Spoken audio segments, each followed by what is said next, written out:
Awesome. We are good to go, and we are excited about our presentation this morning. And actually, Sarah is going to check off, but my name is Christine Jarr, and I will ask Sarah to take us away on our workshop this morning.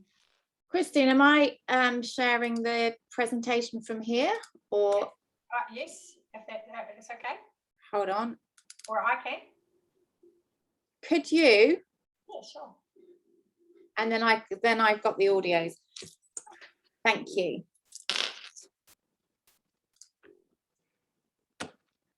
So welcome to all of our GTB members who are here today, and equally a warm welcome to those that will follow up and join the meeting and follow with the recording. I just want to do a special shout out to Enos, who can't be with us, but I'm sure she'll be back on good form soon. And the Wave are super excited to be here in collaboration with Enos and our community at the GTB. Our intention for today is really to be in conversation with you all, whether that's virtually or in present today.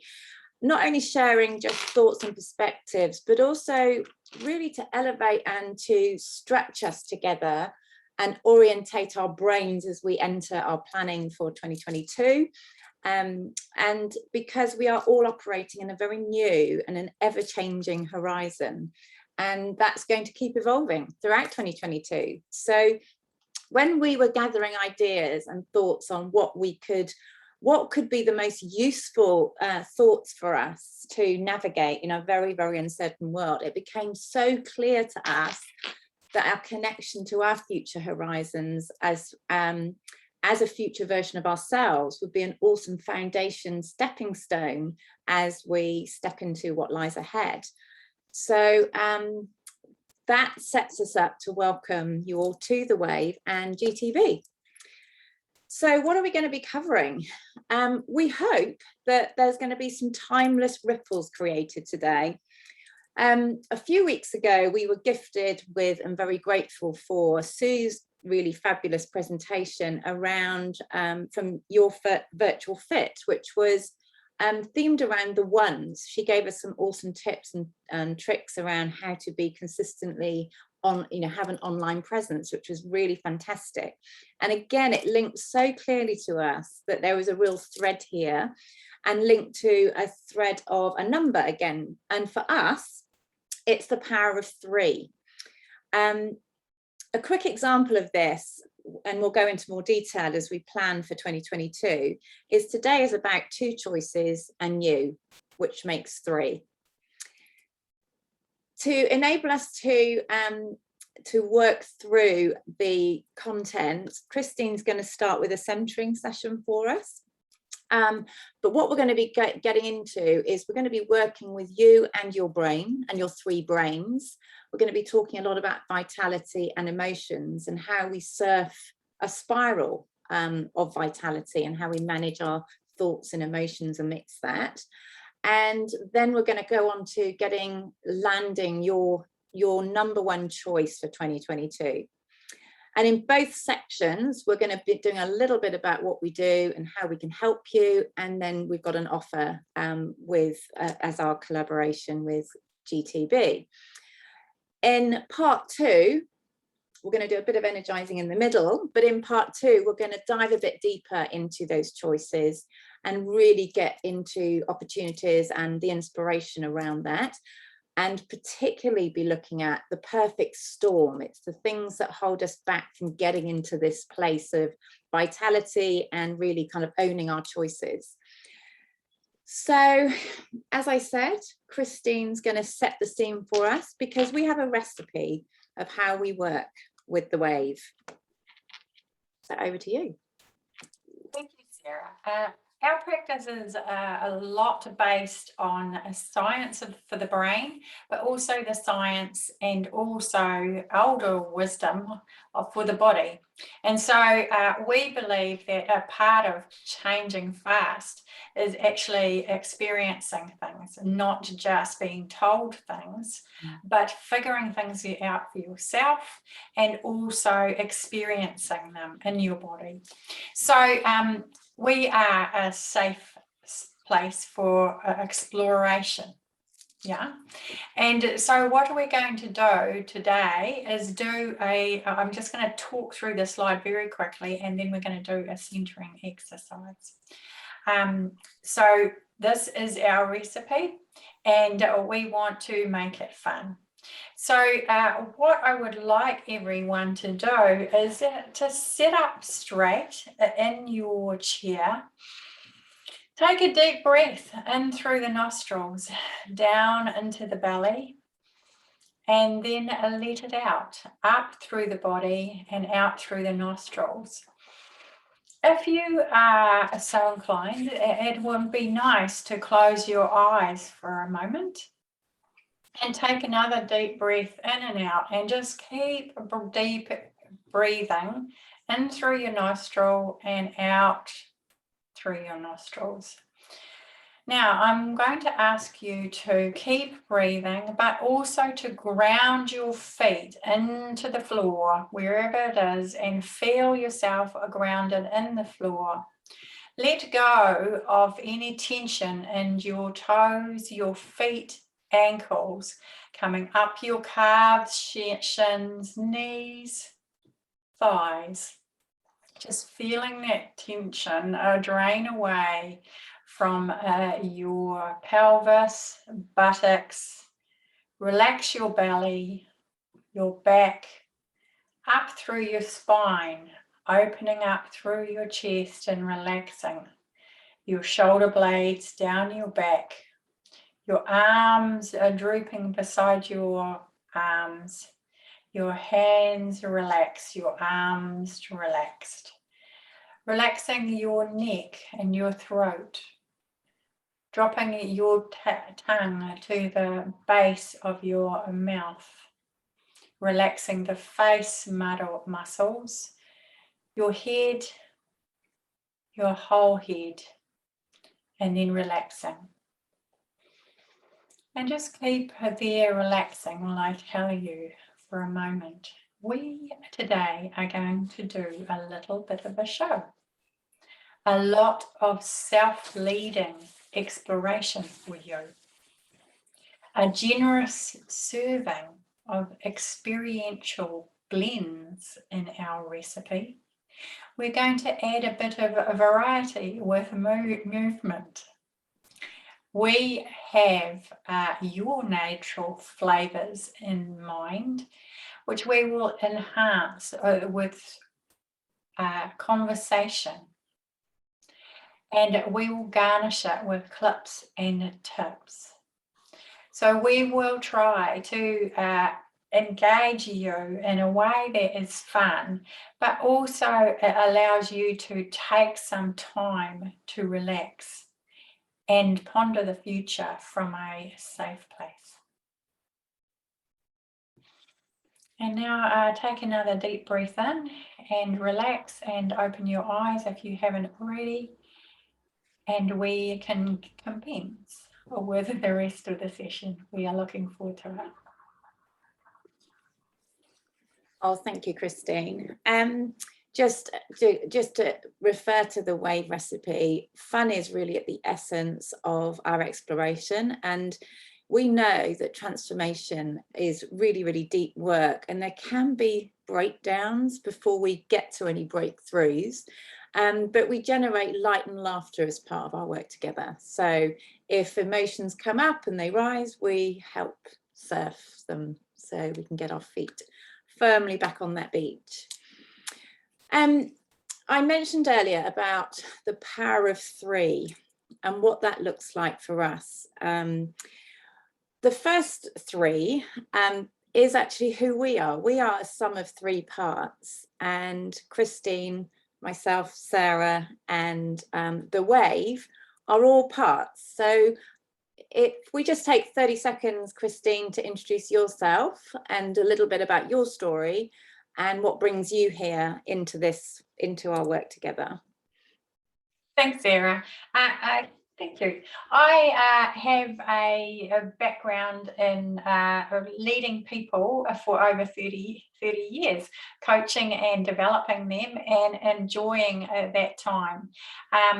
I have had over the last 5 years some big encounters with health issues, which are probably a story for another time, and happy to share some of that. But basically it was involving a lot of change in me, in my body, and then a recognition that my work in the world is about helping others to take care of their body, their vitality, their energy, and then go out and create in the world what it is that they're really passionate about. And that is my story and why I'm here today. Yeah. Thank you, Christine. I think we came together with very, very similar backgrounds. What we do know is that staying stuck in any area of your life really sucks. And being burnt out, exhausted, striving without vitality is part of my story that led to me living a life for years, juggling 3 personas. What was really shining on the outside was actually crumbling on the inside, and it had a massive impact on my well-being. And I actually worked with a leadership coach about 20 years ago, who became my inspiration to really create new horizons and change my world. And it blended the best parts of those personas and really ignited my passion to create change for others. And what fuels my vitality every day is passion for people, authenticity, for family, for human potential, for personal inspiration and happiness, and knowing that I'm flawed and imperfect. And I've ridden some high seas through that experiences of just being human, just like all of us. So we are in this as a power of 3 together. Christine and I collaborated to create the Wave, which is part of our Making Ripples of Wellness in the World. And it's really an oasis to embrace your wisdom and take charge of your vitality every day. And we hope, and we want to aspire to create shortcuts so that you can avoid some of the burnout that we experienced and the impact on our health, to love who you are, love what you do and how you do it, and have the vitality to bring your magic to the world. So that's the sort of power, the first part of the power of 3. But when we were putting this together, we do a lot of work with emotions. And when we think about emotions, we often can be torn between 2 opposing feelings of perhaps overwhelm on one end of the scale and feeling not a lot at the other end. And there's duality in our everyday. And the power of 3 is when we look at the middle point on that line that just keeps us balanced so that we can reach into overwhelm. We know that there's this flatness at the other end, but we can also just find that middle line. And in the same way, we can also have the 3 axis of going up, when we can elevate our energy up, and also down, and then stay in that middle line again of being centered and where we are resourceful, and we really learn to surf through our movement and through our thinking and how we approach the challenges, because we are all operating systems. Every day we've got a combination of moving parts, and it's really how we navigate those moving parts as part of these triad systems. Another 3 is there are 3 parts to our everyday. There's 24 hours in any day, and in an ideal world we sleep for 8, and rest, and then we work for 8 or follow our purpose, and then we play for 8. but how many of us get that combination in a way that keeps us vital? I know that's been a challenge for us. And then another 3 is also looking at we've got 3 brains, and we've got our head, we've got our heart, and we've got our gut. And they all, that's a system that we need to navigate and bring together to help us to, you know, really stay centered and resourceful in that place of vitality. And another thing that I think that we often become challenged, particularly for women, is that we often, if we are in a leadership position, it may be an executive role, it may be in an entrepreneurial role, and it can also be in family and leadership in family. And often we are navigating all 3. So there's a lot of kind of things that we're juggling amongst our everyday. So like Christine said, there's a lot of science that backs up all of our work. What we love to do is to create experiences so that you can really connect into all of the resources that you've got within and create what you want and collaborate with whoever you want in the world in front of you. So we're going to talk about vitality to kick us off. Sarah. As Sarah said, we are interested in neuroscience, and one of the things that we are fascinated by is that place where in the world about 90% of our time, as for most people, is spent in a state of threat. Our brains are projecting what might happen. Am I threatening to myself, or am I threatened by something else in the world? And we spend a lot of our time in thinking about threats that might be there and predicting them, rather than being in a place of trust where we know we've got our own back, that we trust that whatever happens, we got our back, and we will deal with whatever we need to. So they are places of being vital or not vital. And so that is why our focus on vitality is so important, because we think it is a huge ability to move up and down that spiral, to stay on that line of being able to move up and down depending what happens in our life and how we react to it. But the key is our thoughts. I had 5 years of huge health and life events where I had to manage my energy and my vitality very directly and learn from that experience about the pace that our vitality goes, how we spiral up, and the pace that we take as we spiral up or spiral down is crucial to how we actually feel and what we are willing to do. And the procrastination or the ability to overcome the fear or the guilt or the shame or the frustration or whatever the feeling is this sense of vitality that we have in ourselves and our trust in ourselves. And that is some of the science behind what we talk about. And this is how we have summarized it from our experiences and the brain science and the science of the body. Before you just move off that, Christine, I just a question really for anyone is around, what does the definition of vitality look like for you? And having a think about, what does being vital look like and what does not being vital look like? Tanya, have you got any thoughts on how that might show up for you? Well, I've never really thought about that. I think if I was to think about what it might look like physically, I'd say someone that has vitality would be bright and have a lot more energy, as opposed to someone that doesn't have the vitality, which is kind of like you're burnt out, what you were talking about before.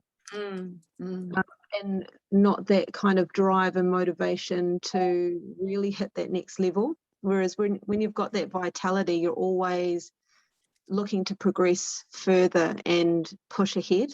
That's, Yeah, I love your words, Tanya. You're very wise, and that is exactly the kind of, and it's exploring that in your body. Like, what does vitality mean in my body? How does it feel when I'm ready to go? I'm rushing, as opposed to, just let me take a moment versus, oh my God, I can't do this. Is it like all in the body and how you feel? It's interesting. What do you reckon? Yeah.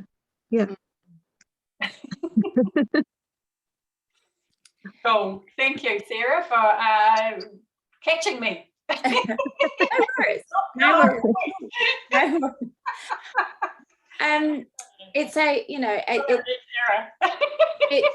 it's coming back to this sort of, again, the power of three is knowing, where it shows up in our head and where it sort of then presents itself in our body and how we feel. And that sort of,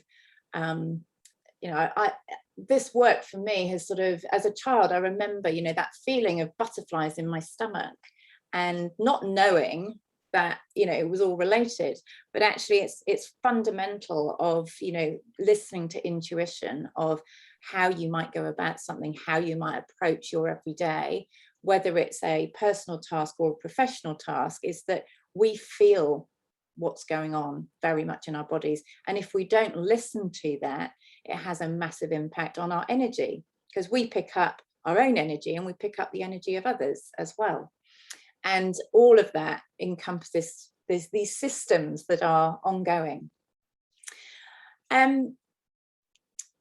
So I love your words, Tanya. They're beautiful to just sort of, it's exactly what they are and describe what we know so well. One of the things that came up for us over many, many years of kind of asking questions is some research that we did about, during our formative and training years, we ran a poll to discover what the core emotions are for women in business. How do they feel as they're stepping into the world of, being a boss babe or being an entrepreneur or wellpreneur or whatever, is throwing them into the next chapter. And what it did do is shine a light on our emotions and how we felt at the, for us as we stepped into that same place and where we were on the bell curve. Because when you do go into business or you step into your own, initiative, it takes courage, and we are confronting fears and we're moving through all manner of emotions and circumstances as we're kind of navigating. And a term that I often used was about being nervous-sighted. I was nervous about taking the leap out of the corporate world, but I was also immensely excited to create change. And so this made-up word of nervous-sighted is something that has always stayed very present. But when we did this work, our research about how women are feeling, there was 3 really core emotions that came up. There was, number 1, a lot of frustration, and that number 2, I'll come back to what it represents. Number 2 was a constant fear of failing. Have I set myself up to do something that I'm going to succeed in? And then alongside those 2, there's guilt, which is something that, as part of that research, I hadn't realized how I had felt so guilty over many, many years in my non-vital state, juggling, the roles in my professional life and my home life. And there was a lot of guilt there. But these were the 3 dominant emotions that came up over, hundreds of people that we, collated information from. When we look at frustration, because this is a primary one, sorry, before I start, did those 3 kind of, have we all felt those at different times? Do you want to put your hand up if, I know I have. They become reduced and manageable, but yeah, they're always there. Yeah. it's sort of frustration happens when our progress towards our goal, that feels like it's draining our energy tank and it's really zapping us. And because we're not as far along the curve as we expect to be. And that can be, you know, overwhelming. And it can also build into, you know, anger and rage at the worst end of the scale. And we can feel really helpless and get really stuck in that, in the middle of the wave. And we, you know, everything's going on around us and we're just stuck there. So, yeah, that's something that is very, very present for lots of the people we work with, and particularly when we're building a business on the curve. And some of the solutions that we look at is that, well, actually, rather than do that, why don't I throw this out there? If you're frustrated, what ideas would you have to kind of help yourself get out of the middle of the storm and actually take a look at, you know, what might you do to be able to manage frustration? I think for me, it's more just taking a step back and being a bit mindful about what you've achieved so far. Yeah. And celebrating that. Yeah. Nice. And but yeah, definitely taking that step back so that you don't have that absolute overwhelm, because that's what stops you from being able to get past the frustration. Yes. Yeah. Mm. Yeah, absolutely. And yeah, I love how you've referred to celebrating the things that you are achieving, that you are doing, and actually really acknowledging those. We talk a lot in, you can see we represent our work through circles, but actually one of the ways that we can look at it is if that taking that step back out of the circle, putting the business as the circle, and you know, moving away from the energy that's there, is actually physically taking a step back and actually looking at it as where you can resource yourself and center yourself. That taking a step back so you can actually manage your thoughts, and taking that breath and being resourceful for this amazing laboratory that we've got to access, and taking those deep breaths and just to do a reset. But just looking at frustration, I think it helps. Like, oh, okay, I'm feeling really tense, I'm feeling frustrated.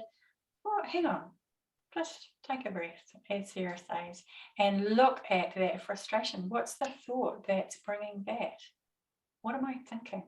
And sometimes it can be something that's quite untransparent to us until we take that breath and look at it. And it'll be an old thought. Got to do this. Got to make it happen. Why can't you do this? You know, it'll be fundamental thoughts, very simple thoughts, but they take us to that place of frustration. Great stuff, Sarah. Yeah, yeah. Fear of failing. Anyone else? Anyone else feel that? All my life. Yeah. I mean, this isn't only as a business owner, this is as a woman. I think women particularly are especially quite brilliant at ignoring our own inner voice, you know, in terms of ignoring the good things because we want to, you know, put on a good show. And what we, as part of our managing our fear of failure, we have to get comfortable with often letting go of a goal that we've set, and actually being able to evolve and grow and move through something that hasn't actually gone as we had thought it would. And I think the other thing, well, I'll throw this out there, is this pattern that we get in. We're impacted by a culture where busyness is really accepted.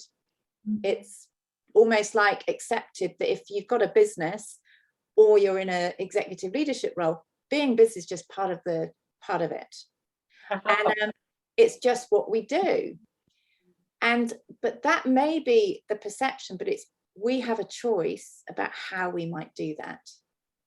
And the thing about this, you know, are we running a system of self-control and grit and perseverance to be the norm? Is that the system that we're running? And it's checking ourselves on that level of, you know, is this something I'm telling myself that I need to be doing, or do I need to be doing that? And perhaps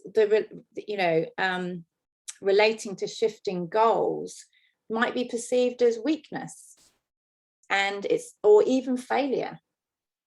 And certainly in our experience, Christine and I, you know, as we evolve the Wave together, we've got our separate businesses as well, but we've had to evolve different milestones and actually push them out or bring them forward, depending on where we've been developing and where we're evolving. But actually, if we are so rigid with a business plan, we have to also have adaptability. We've got to have some flexibility. That's not to say everything's always moving and not getting to staff, but it's being okay and letting go that a goal may have to move. Yeah, it's just timeline. It doesn't mean anything other than maybe there's things that I need to change, and it's not about necessarily me that needs to change. Yes, it might be, but sometimes it's just about the data. Okay, I didn't get the number. It's just data. That doesn't mean anything. It means I've got to try something else. Yeah. That's all it means. Yeah, absolutely. So, but it's worth exploring, you know, where we are feeling that doubt and where we think or where we believe what we're thinking about failure. But again, Tanya, linked back to what you mentioned, is not forgetting the celebrations and the things we are doing well, because often the noise can be much louder with the things we're not getting done compared with the little quiet voice that's going, oh, I've got this, I did that. So yeah, just worth exploring in that space. Guilt. Anyone got an example of when they felt guilty?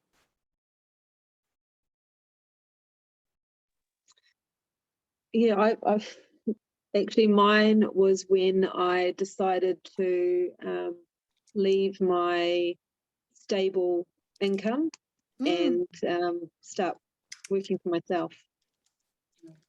That like, it was exciting, but I had that level of guilt because I knew that I didn't have that stability, and so there was a level of sacrifice that not only did I have to take, but my family had to take as well. So there's definitely that was definitely a massive factor for me, especially in the first year. Yeah. And do you mind me just wonder if you could just describe what did that look like for you and also your family? Well, there's interesting times actually, but we went from having two very solid incomes, and you know, my family was able to go and have the holidays that they wanted to, and we didn't have to say no so much when the boys would ask for or need something, to having to say no, this is what I'm doing, and you know, chasing my dream, knowing that my dream is going to help in the future. But yeah, so it was yeah, they all had to put their sacrifices in. Yeah, I don't know if that really answered the question, but it's just more that change of lifestyle for them. So they were used to being able to go to all the basketball camps and doing all of those things, and then mum had to go, hang on a second. Yeah. And then saying it and then going off to my room and having a cry because I can't do it. I love it. Oh, absolutely. That sort of, it's that recalibrating what's available to us, and while we're on a path of, you know, taking stock and keeping pace with what we need to focus on and creating those boundaries in all those, you know, big areas. Mm. Yeah, it's a realignment, recalibration. And I think it links a little bit into that sort of recalibrating our goals, recalibrating our thought patterns, so that we can still be, you know, we can still be rooted in what we're doing and why we're doing it, and connecting back to our why. Mm. Yeah.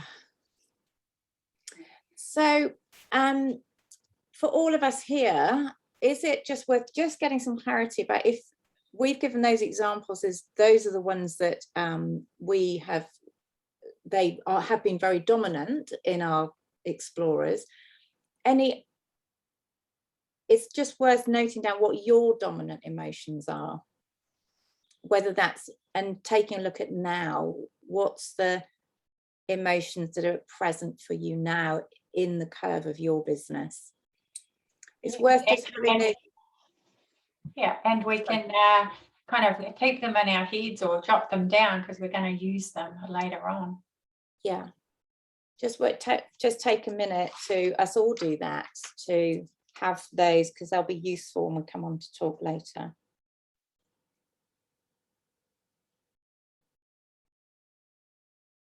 Good or not so hot.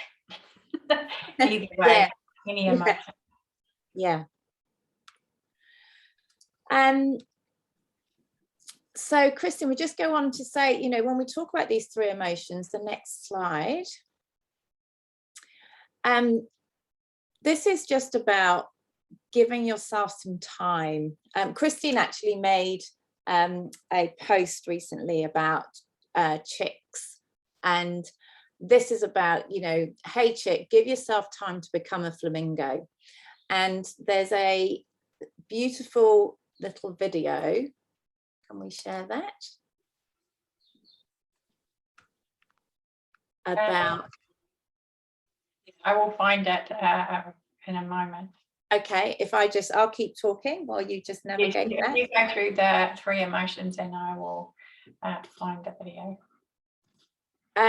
Yes, it's coming back to the three of the three brains that we have to manage as we go through the emotions. It's the thought that we have in our head, where the feeling comes up in our heart, and what our intuition in our gut, those three brains that are constantly running. And the video is just going to, when you think of a flamingo, there's a point in the chick's life where they have to start to become a master of standing on one leg. And this concept of that becomes so much integrated as of how they do life, then at some point they have to learn. And the moment that they do, they don't do it straight away, and it doesn't all run smoothly. Have you got it, Christine? Yeah.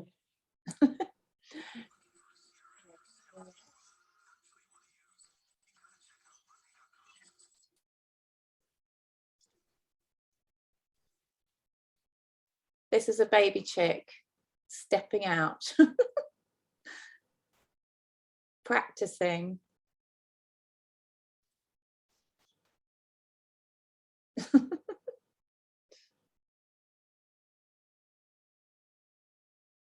Mummy in the background, moral support. And then the face plant.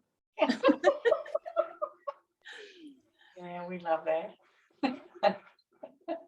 And it's not forgetting, it's, you know, when a child starts to walk, they don't walk straight away, and they don't start running down the corridor.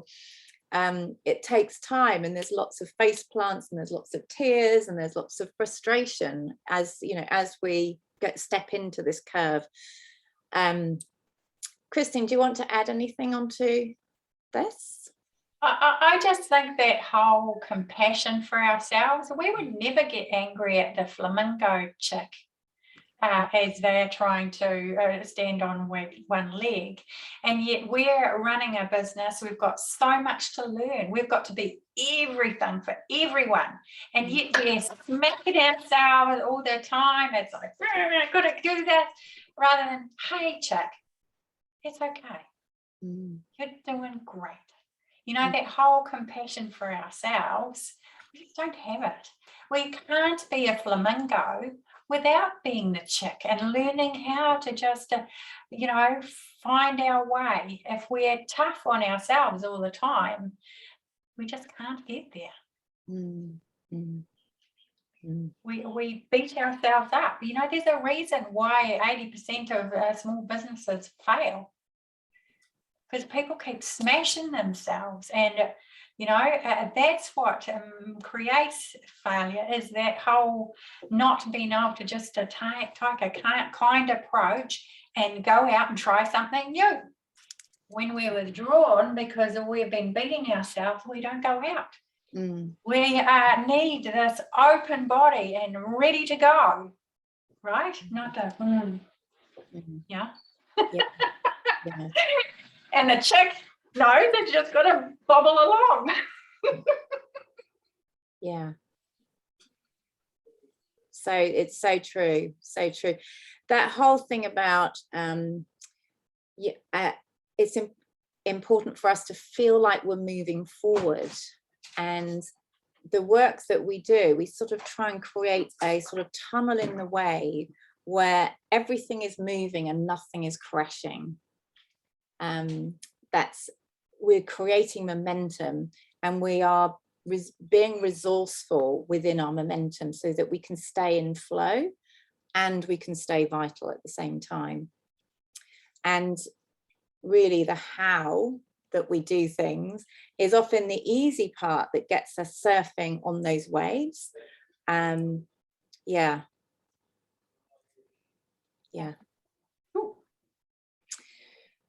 Okay, so with those three emotions in mind, we can perhaps start looking at some choices for 2022. Oh, I'm so sorry. Yes, we can look at some choices using that gut for determination, that brain for the strategy, and that heart for the making the right decisions for ourselves and what we want.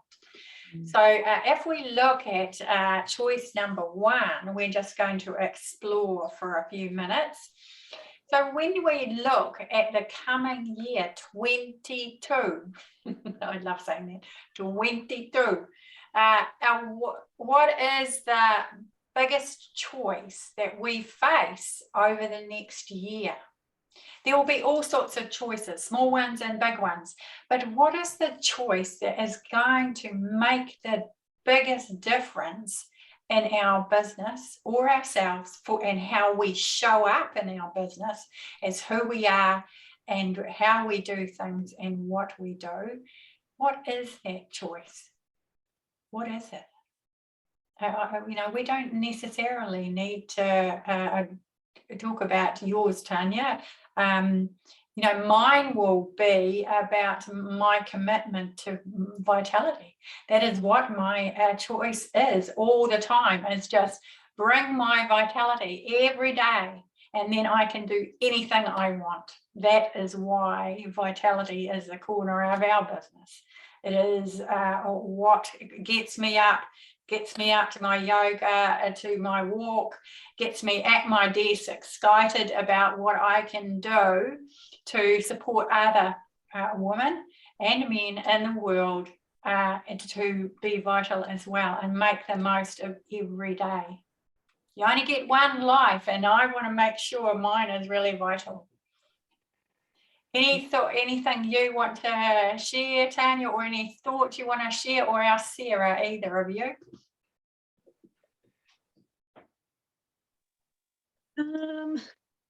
I guess in terms of choices that I've made for 2022 is I am going to change the focus of my business to be around mental health. And so part of that, I'm going back to uni. Wow. And yeah, doing psychology. Sorry? Going back to uni. Yeah. How awesome. Excellent. So yeah, That's so exciting. I think my business has evolved quite a lot, and I know that mental health and having a focus there has always been what I want to do.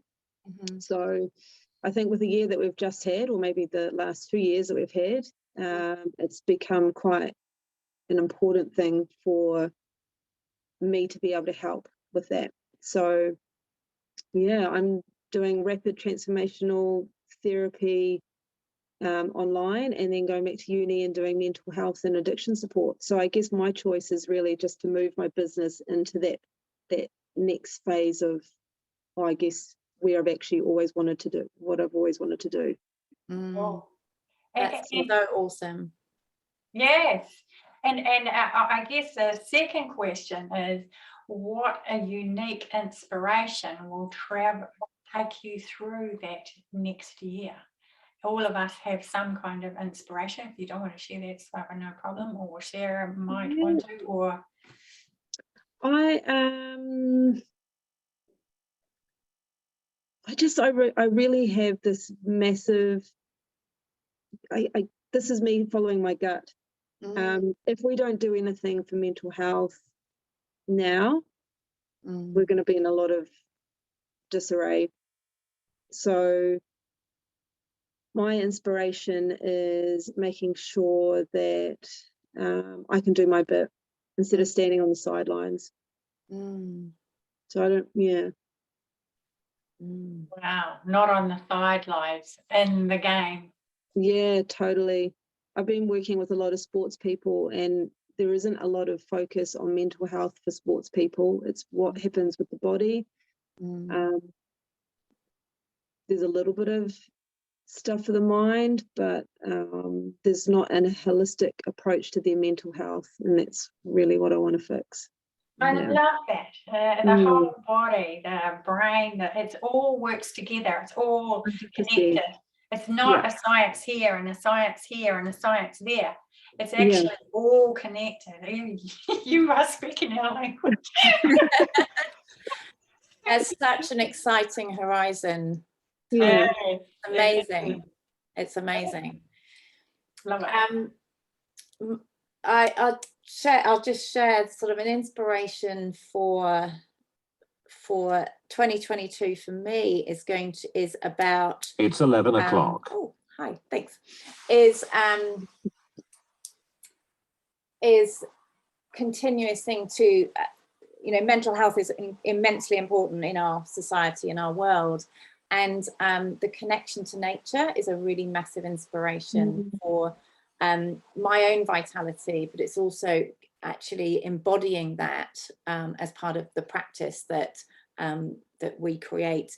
The wave is all about, the sea, the ocean, and the energy, and it's actually touching nature and immersing ourselves in nature. It's a massive inspiration for not only my vitality, but also my creativity and my innovation. I use it as a real sort of leaning stone to say, right, okay, it's time to touch nature. I love that. That's awesome. Yeah. Cool. Lovely. And Tanya, did you say that you're doing RTT? Yes. Oh, fabulous. What an awesome gift. That you will create ripples in the world. Exactly. Yeah. I love it. That's the plan. Love it. Awesome. And we will just finish the hour before we get up and do a little movement. So we like to move and move it. I like to move and move it. I like to move and move it. We like to move it. Oh shoot, that slide keeps rolling with I've got a new mouse and I think it's crazy, making things crazy for me. So let me get the other one up, and so we can go to our actual side. But we just want to touch on before we finish and move. We just want to touch on the offer that we have. Which we will touch on at the end. But basically, in case people only watch an hour, the offer that we have is that we have Power of Three offer. For myself, Sarah, and you, Tanya, or whoever's watching, to come and join us to create your goal, whatever that looks like, for 22 in a couple of hours.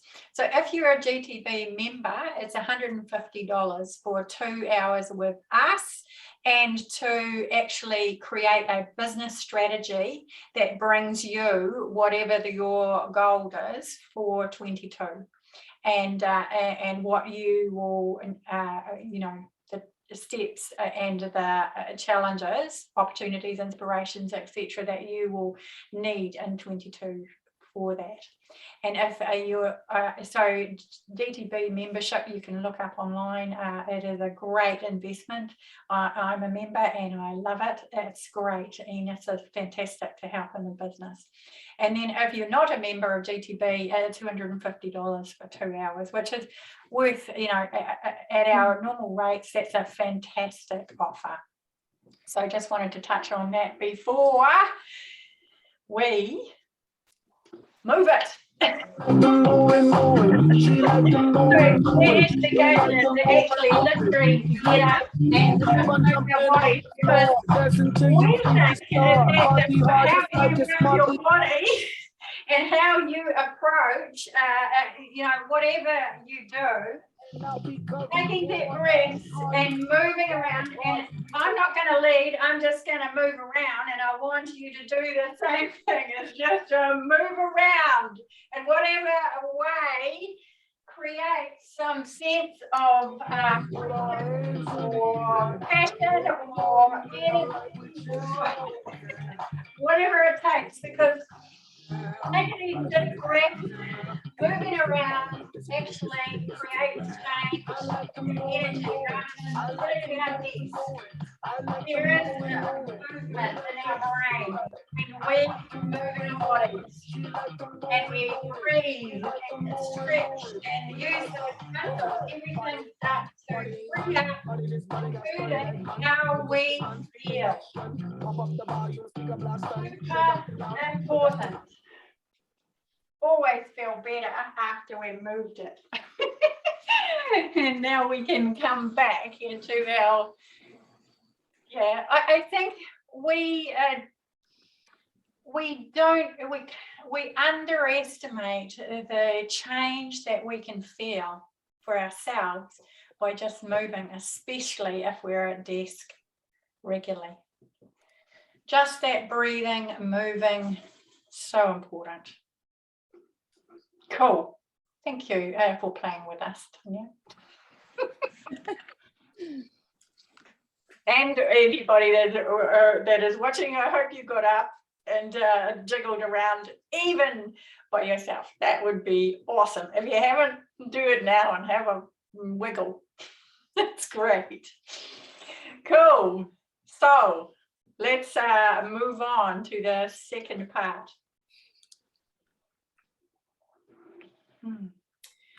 Right. So the next part is looking at, again, Power of Three, thinking about our head, our heart, and our gut connection, is when we think about a thought that you're experiencing, that you're having, that you might want to bring to the table. Christine, Tanya, would you like to look at a 3-step process to how we might be able to reset?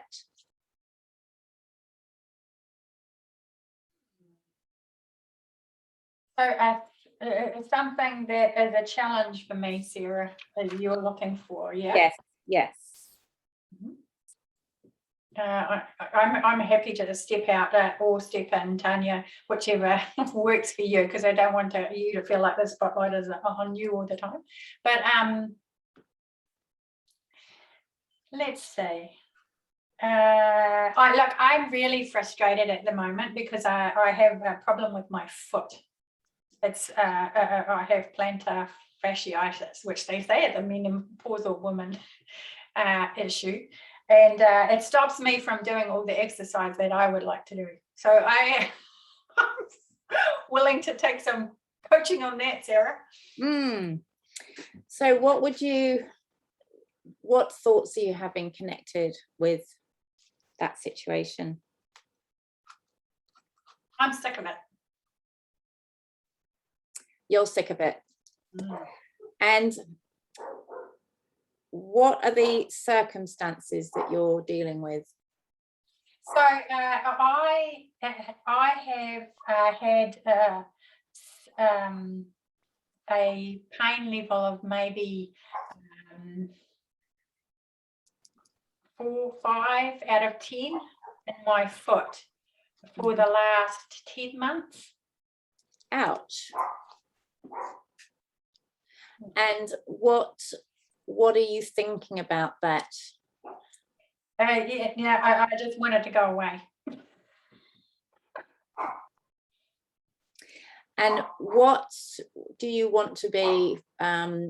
So you want the pain to go away? Yeah. And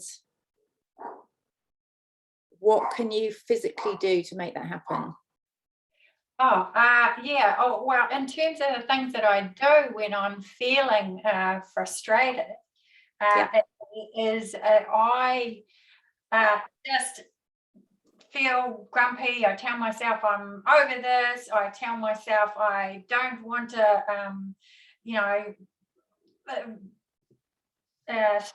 not being able to walk. I don't walk. I don't massage it when I'm frustrated. Right. I don't do the exercises that I'm supposed to do. All those things that I just, because I'm frustrated, I just don't do the things that I'm supposed to. Yeah. So what does this pain in your foot stop you doing? All the things that are good for me, basically. So what would you like to be doing? Yeah. Sorry, what's that? Yeah. What would you like to be doing without the pain? I would be walking more. I would be doing more vigorous yoga and being able to use both feet in my yoga. But when you're frustrated and you're grumpy and you don't want to move, yes, what does that lead to? Nothing helpful. Yeah. So what could you be thinking instead that could help manage the pain? If I took care of my foot and I was really, focused on supporting myself and massaging my foot and wearing the correct shoes all the time and, that sort of thing, because I'm taking care of myself, I think will probably change. Yeah. So what thought could you be having that could lead to that? I take care of my physical vitality in every part of my body. Yeah. And how would that impact on what you might do about? Yeah, well, then I think I would feel compassion for myself and the willingness to do what it takes. And so I would do the massage. I would slow down my walking and massage and do the exercises that I'm supposed to do until it actually fully heals. So when you are next getting the pain level at a 4 or 5, what thought do you need to have? Have vital feet.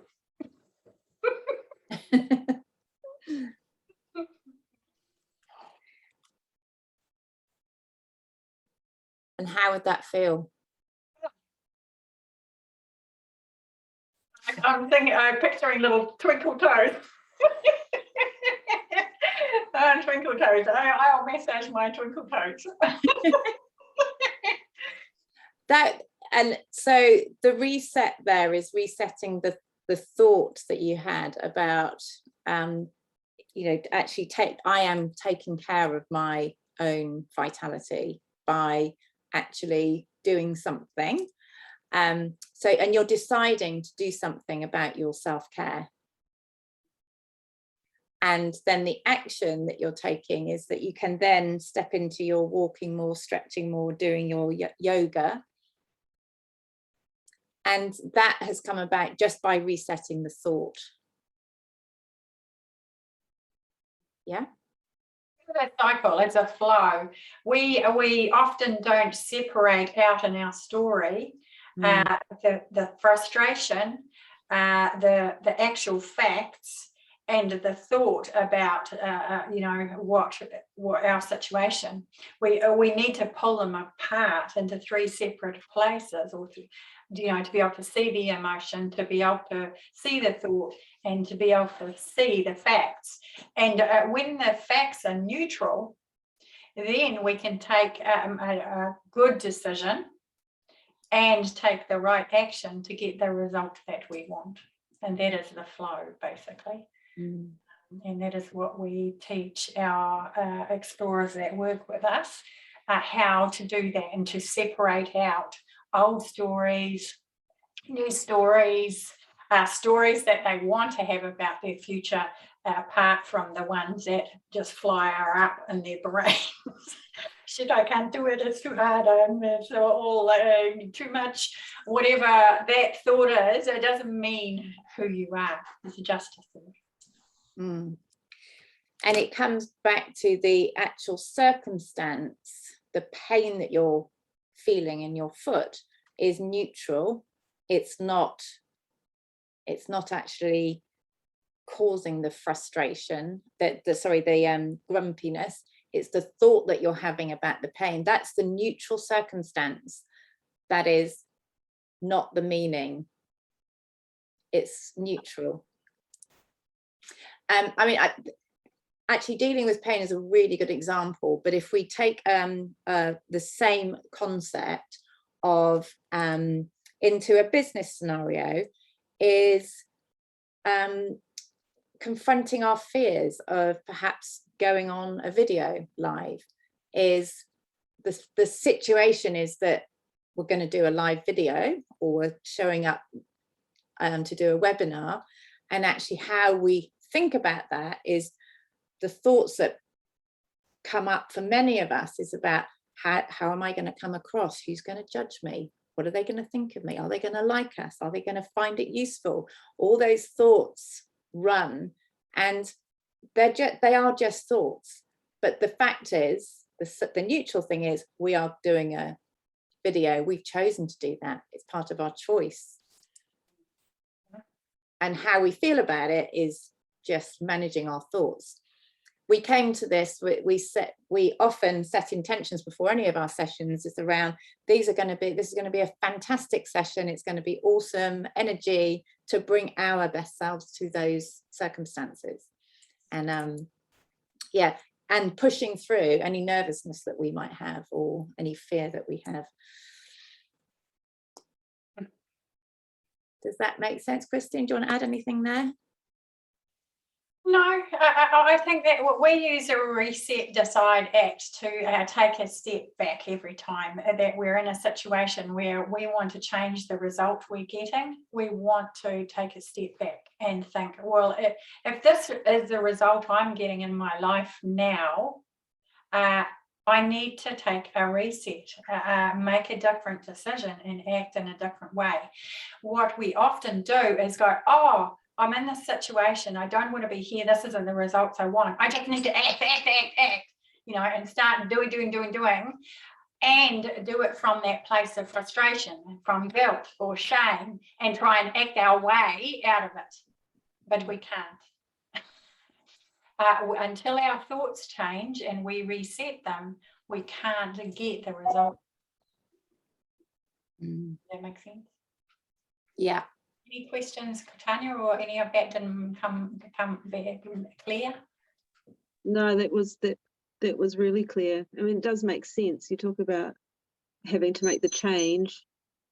Awareness and resetting is so important, because how can you make a change? Because you're doing the same thing, you're not really changing, are you? No? Yeah. And it's, you know, the same old thinking will get the same results. Yeah. And I I think think this, I'm- How we go through that reset process, it takes practice. We can do it ourselves sometimes, or oftentimes we can do it ourselves because our thoughts change, and so we can do it.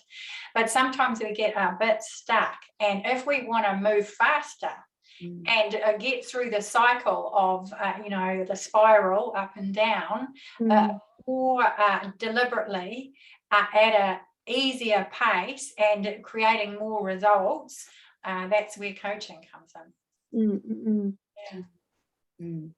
Yeah. Yeah. So Creating, interrupting the cycle that just become, you know, the thought loops that we talk about. And you will have a lot of fun exploring with RTT as well.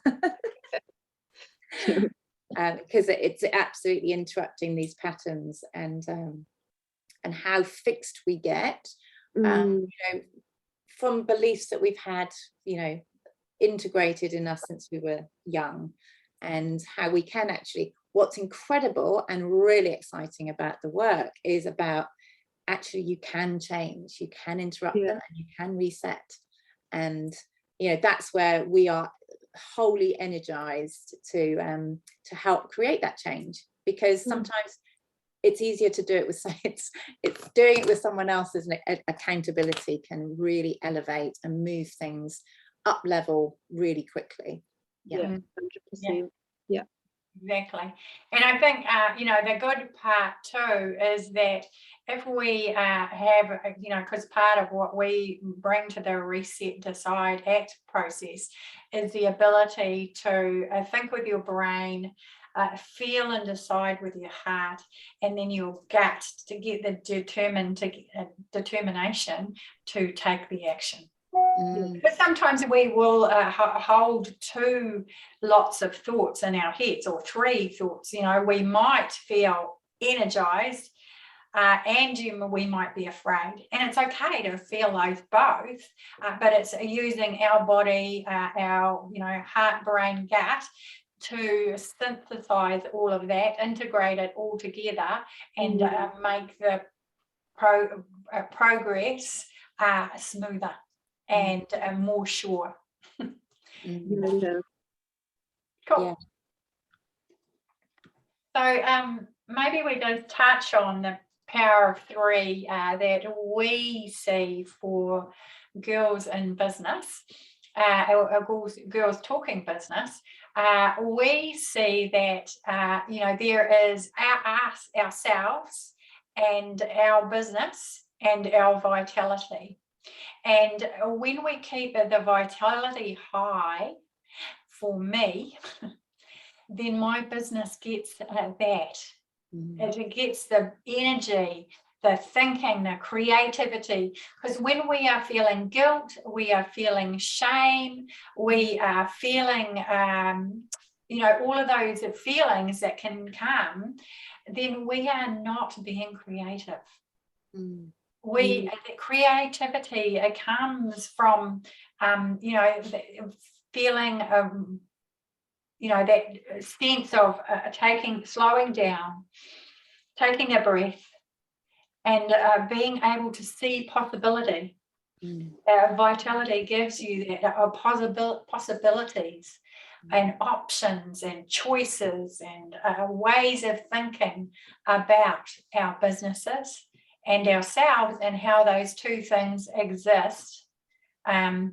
You know, and crunching away at our desk, or crunching away on our business is, you know, we can do it for a short period of times, but Sarah and I know that in the long haul, that rushing and pushing does not create the results that we want, Mm. certainly in ourselves and the way we feel and how we want to show up in the world. Yeah. Mm. We we often hear our explorers, talk to us about I want to make a difference. The business that I'm in, I want to be able to make a difference. And that whole thing about, so they do and they keep on focusing on all these tasks, and they do because they're so passionate about delivering results. And it's actually taking that step back and being patient and really finding the right pace, and help them to know that it's okay to go slower. Slow down to speed up is a mantra that we've taken on board.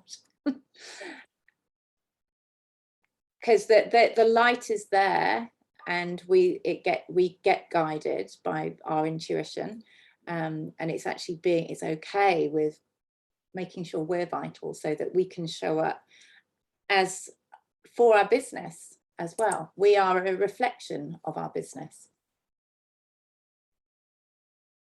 Yeah, our business is a reflection of us, and our capability and the things we learn and can bring to it. Yeah. So anything there that interests you or gel with you, Tanya?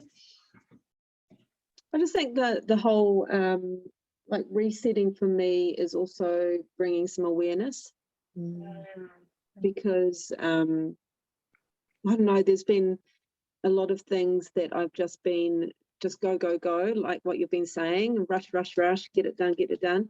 And then I forget about I get so caught up in the whole business strategy that I'm so tired I can't even do the job.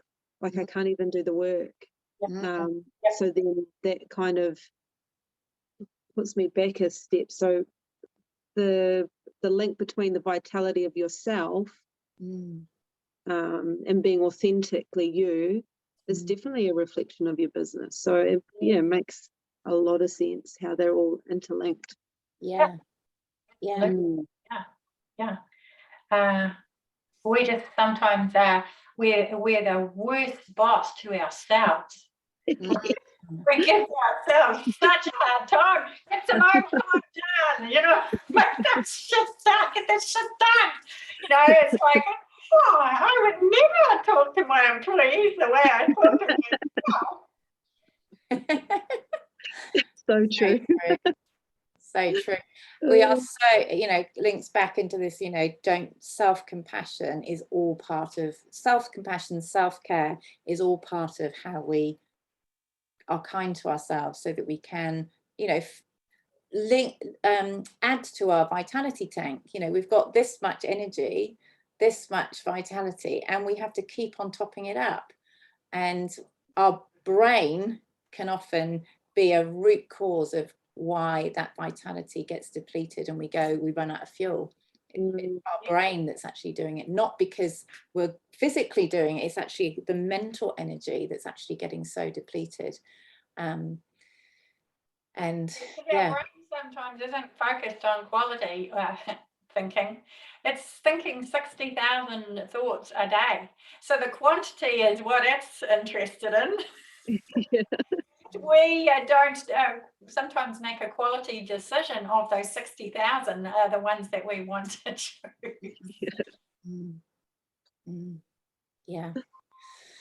The sort of this overlap, the bit in the middle, which is why we keep on looking at it as the gold. It's actually the awareness that you talk about, Tanya, is absolutely, when we're aware of something, we can actually do the reset, we can actually change the thought, and then we can make a different decision, a different choice, and then obviously the outcome is different. So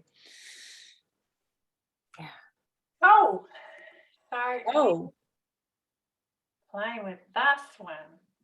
So this is our choice number 2. So same question. with that biggest choice that you face over the next year, we want to look into horizon. So we're not bigger fans of a specific, detailed, smart goals that are very task focused. We like to keep focusing on the horizon because things happen and we understand that things evolve. And so we like to keep a focus on our emerging self. Because we, in our horizon of 5 years, 2 years, 1 year, whatever it is, the way that we see that horizon is thinking that we are the person that we are now. And so we look at that 5-year horizon, we go, oh my God, there's no way I can do that.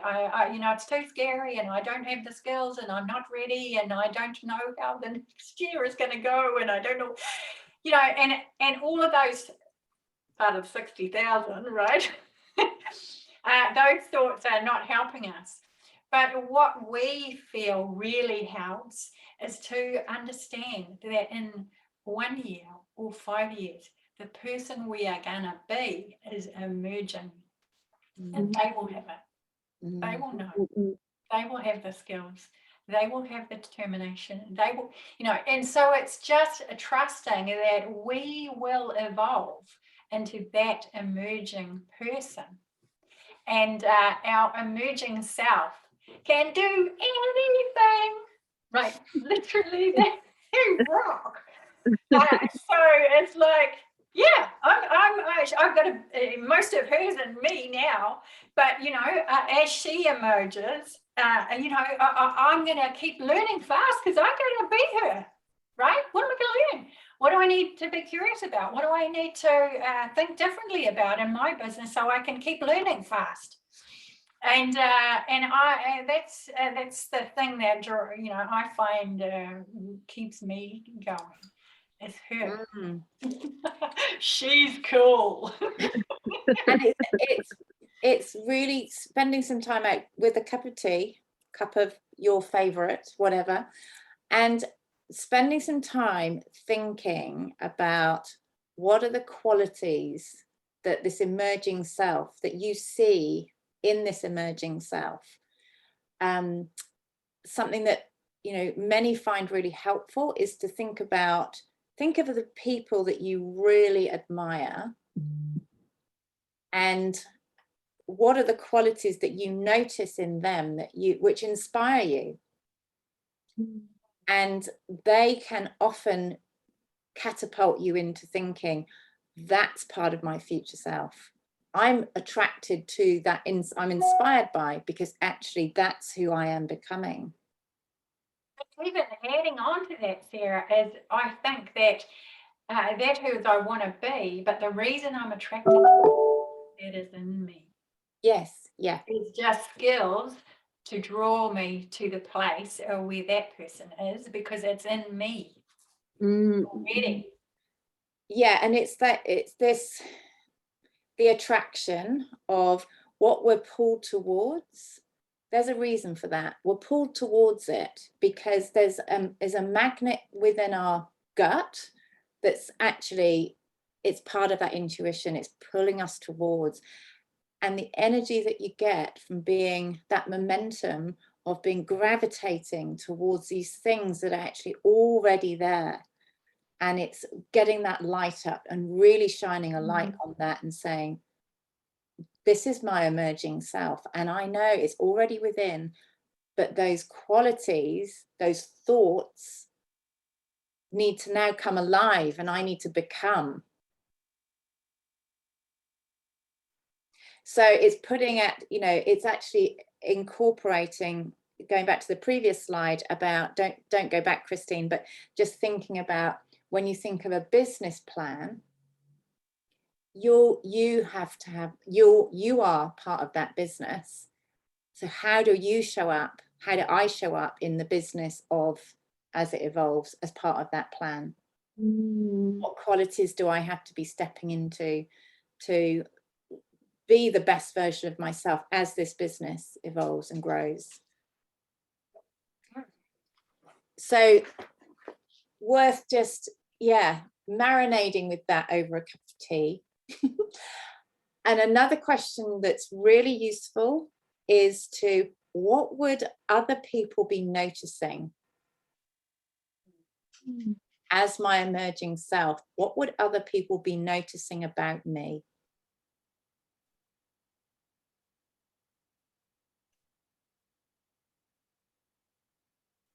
And they could be peers, they could be, you know, your loved ones, your friends. What it sort of really gets you to step in and imagine this emerging me existing and being really present with the people around you. Mm.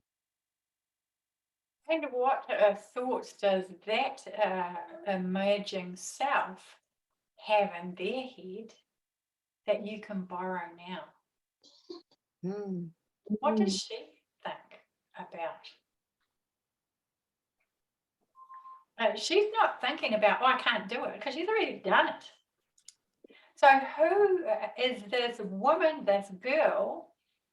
What is she thinking about? What is she focused on? Because if we borrow that, pull those thoughts into us now, we start just doing it because we know we've got it. It doesn't matter if we fall over. It doesn't matter if that didn't work. We'll try it. But she doesn't care. She's like, I got this. I did it. I did it. Right? So what resonates with you there, Tanya? I can see that there's some stuff coming. Yeah, I guess it's almost like I feel like I've just been pulled into this very moment, because I've had lots of people say things about, you know, talking about your 5-year plan, and going from a corporate environment, you always think task, like what is the steps that I have to take to get to that 5-year plan. And someone had looked at my business plan and said, but where are you in this? Like, it doesn't feel like this plan has got any element of your personality. It's great, but it's got a lot of task. And just when I'm listening to you guys talking about this emerging self, I feel like I've just had that light bulb moment where I've gone, okay, that's exactly what they meant by that. You know, looking at the qualities of where I want to be in the next 5 years, and then working on building on those qualities. That's what's going to build myself into that business strategy, without even thinking about it. Yeah. So yes, I love that. That's awesome. There's I've just got goosebumps as you talk there, because you know that what just has happened is there's Tanya, you've got your plan, and then you know this is the intersection that we operate in, that beautiful gold. Yeah. That's what you've just described, is the gold of Tanya. Yeah. Just it makes Power sense. of 3. Totally makes sense. I spoke to someone a couple of weeks ago, and they were talking to me about just-in-time learning. And I feel like I've just had that moment. Yeah. Like I always worry that I don't have enough knowledge, and so I'm going to hold back, I'm going to do this and this and this, but actually everything comes just in time. So yeah, thank you for that. But even awesome. if it doesn't, the worst thing that can happen is that doesn't work. Okay, True. what do I do now? Yeah. When in our lives have we never coped? We always deal. Yeah. That's trust. So true. It's our trust in ourselves. No matter what shit happens, had it all over the last 5 years. I've got my back. Yeah. I'm gonna rest, think about it, reset, and go again. Yeah. But Tanya, you've also, you know, actually opened up a beautiful room for us to just, you know, just have a conversation in, because as you've stepped into that gold and that light, there's, you know, things about you said, actually, I've always been worried that I haven't done enough, got enough, know enough to take that next step. But you've opened the door firmly. You are in that room, girlfriend, and you are, you know, and it's now, if you can really embody that emerging self. We talk about, you know, when you go into any new venture, there's going to be things that you fail at, but failing is actually proof that you're growing. When we fail, we're actually practicing. We get up, and like Christine said, you know, I reset, we get back up again, and we are continuous, and this is all part of us evolving. Like when Christine said, you know, the person 5 years from now, as we write this business plan, is not going to be the same person as you there today. And we look at ourselves, we are so not the same people we were, you know, 10 years ago, 15 years ago, you know, when I became a corporate escapee, ran out the door. And that energy that comes with that, to be able to go, I've got my, like Christine said, I've got my back here. And knowing that things will keep on, it's going to be, you know, this flower is just going to keep on growing, and, you know, beautiful trees that's going to be there. I can already sense it. And but that practice, and we, you know, even our bell curve and where we are in our business, we keep on practicing, and we keep on failing. Some things work, some things don't. But we just go, what have we learned from that? What have I learned about that? How did I show up in that situation? So it's a very beautiful pathway to keep on knowing that actually just resetting, and we're going to be up, and those waves are going to keep coming. Some of us are going to knock us off the board, and we're going to learn to get back on the board, and we're going to just surf and get our balance back. Yeah, and we can't see what is supposed to happen. We don't know what's going to happen. That's what makes life exciting. You know, the power of three is what we have talked about for the last 2 weeks.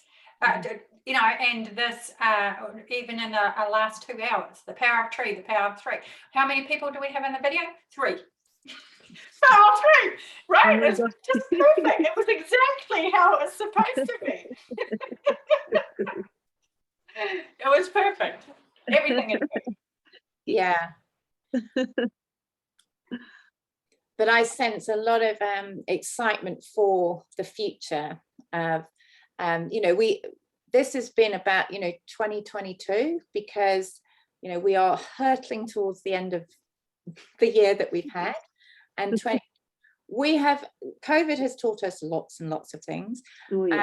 But something that we are very aware of is that, you know, managing uncertainty, we've had to take, you know, lots of things have come left of field, but actually nothing is certain. It never has been. We have been put into a situation with COVID where we are realizing that actually everything is continuously uncertain, and we have to show up and keep moving forward with the uncertainty that is life and part of humanness. Uncertainty. Everything is going to be uncertain. Yes. And we embrace this one life that we have. We have one, and time runs out. So these horizons are so vital for us to make the most of every one of these years that come and go before we go. Yeah. Anything else to add to the horizons? By anybody? I've still got goosebumps on what Tanya said, so I'm just going to bottle that for a minute. I'm excited for her too, and what ripple she's going to create in the world. Cool. So we go to the couple of slides. So we just a recap for anybody that didn't watch the whole event. That is the offer that we have. We would love to have people join us. This has been quite a lot of ground that we'd covered. But Sarah and I pride ourselves so much on creating a safe environment where it doesn't matter what comes up in the conversation. We got your back, like we have our own backs.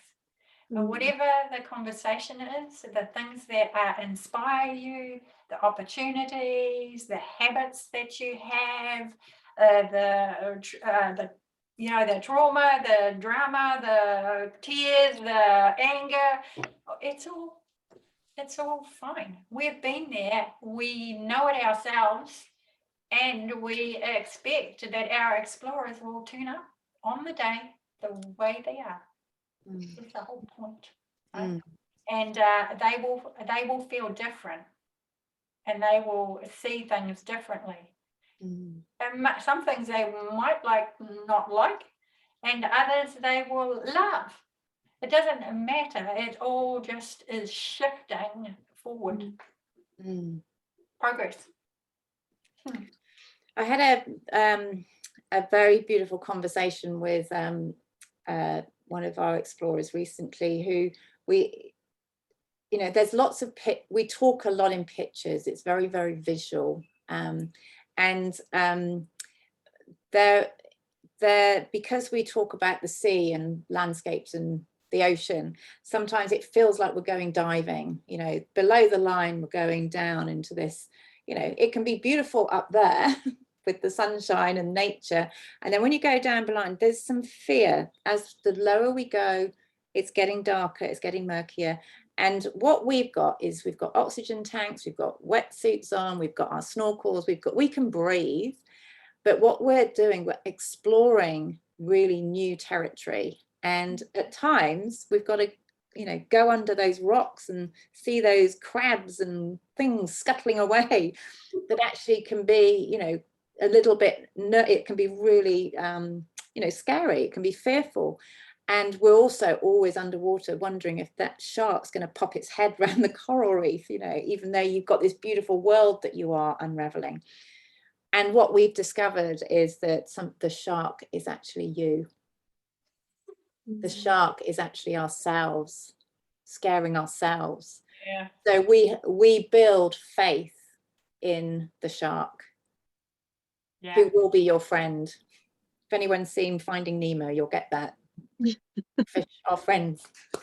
But it's this, it is an exploration and discovery, and there is such a mega world to beautiful colours and beautiful things to explore.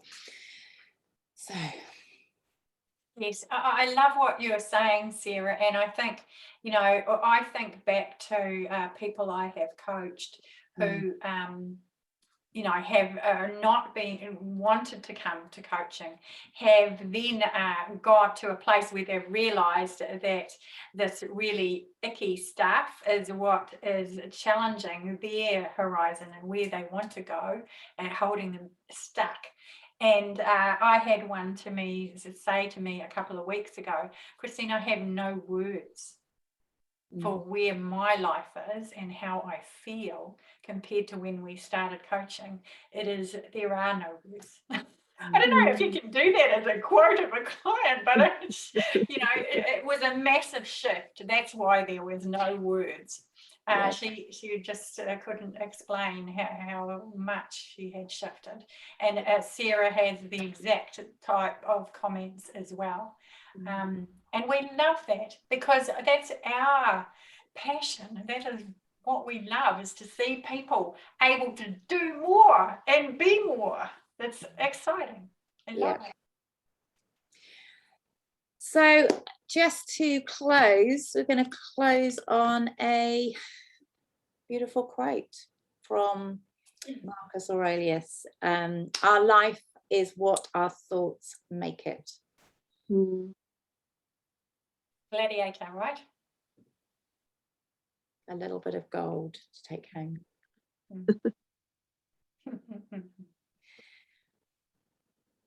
Thank you so much for joining us, Tanya.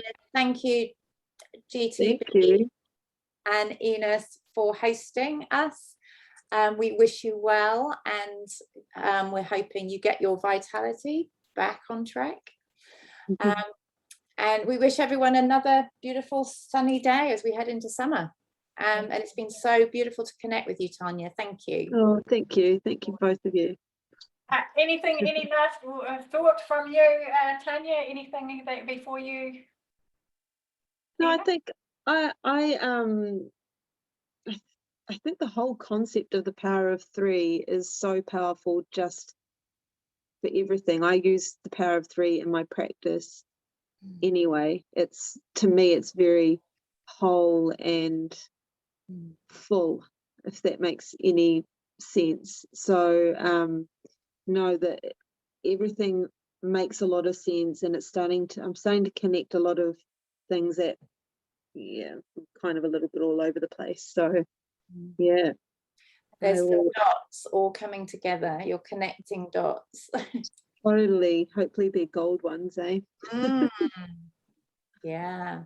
Yeah, but no, looking forward to connecting with you both again Yes. soon. Yeah. We would love that. Yeah. Definitely. And Tanya, wishing you lots of luck as you step into 2022 with your new course as well, because it thank takes you. courage. It takes courage to Yeah. create. Yeah. Awesome. Thank you, Tanya. Cool. Thanks, guys. You take care. Have a Will good rest of do. the day. Thank Bye. you. Bye.